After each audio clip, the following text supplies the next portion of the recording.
जात बानी कहरे रौराया के बाजार जी। दू गो कहमर जोड़े लाई हला चकदार जी। जात बानी कहरे रौराया के बाजार जी।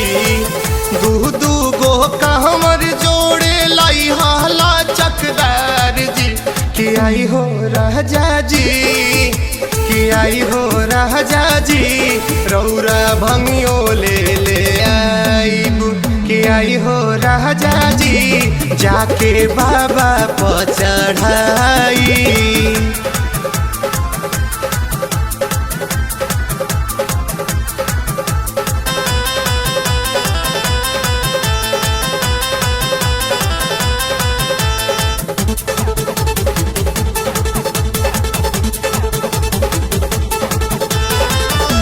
ले ली हगमछी माथे बांधे के पगड़िया।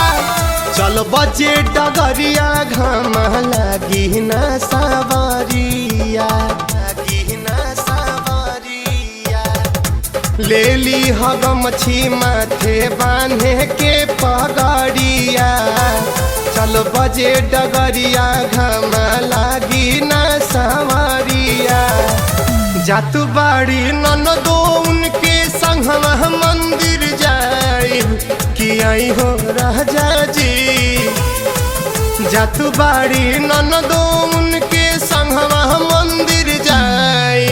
कि आई हो राजा जी, कि आई हो राजा जी, रौरा भंगियो ले आईब।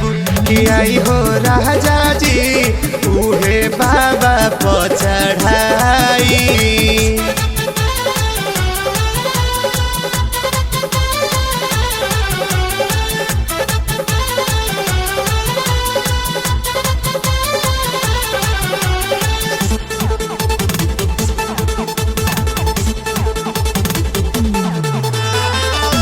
हमारा के साड़ी अपने गेरुआ रंग के कपड़ा। दू फूंक मार के चली बन जाई जातारा, बन जाई जातारा। हमारा के साड़ी अपने गेरुआ रंग के कपड़ा। दू फूंक मार के चली बन जाई जातारा। सुनी नीतेश सोनू बतिया बाबूलाइब। कि आई हो राजा जी, सुनाए रोहित सोनू बतिया ना भूलाइब। कि आई हो राजा जी, कि आई हो राजा जी, रौरा भंगियो ले आईब। कि आई हो राजा जी, उहे बाबा पर चढ़ाई।